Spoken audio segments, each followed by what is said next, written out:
In today's video, I'm going to teach you how to create internal links in Confluence that jump to specific sections. By the end, you'll be able to guide readers straight to the exact part of a long page, making your documentation easier to navigate and quicker to understand.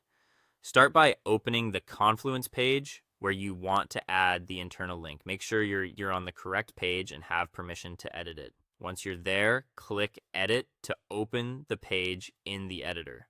This is where you'll prepare the targets your links will jump to.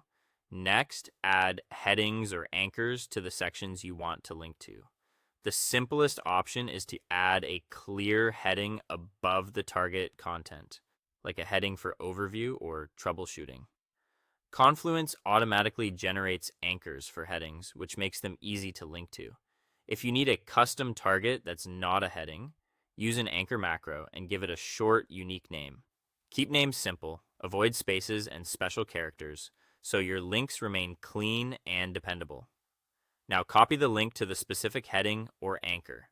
If your section uses a heading, view the published page and hover over the heading to reveal its link icon, then copy that link. If you used an anchor macro, your link will be the page URL followed by a hash and your anchor name.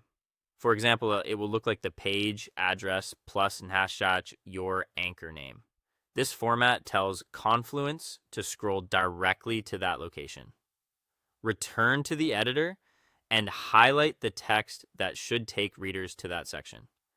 Choose a short descriptive phrase so people know exactly what they'll get when they click. With the text selected, open the hyperlink field from the toolbar or with your usual shortcut. Paste the section link you copied into the link field. You'll see the link applied to the highlighted text.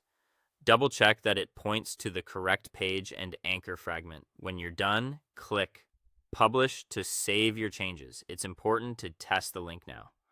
On the published page, click the linked text and confirm it jumps to the correct part of the page.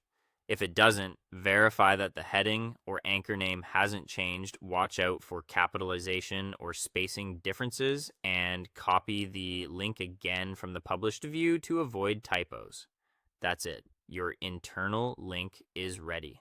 Using headings or anchors and linking to them keeps your pages organized and helps your readers find what they need fast.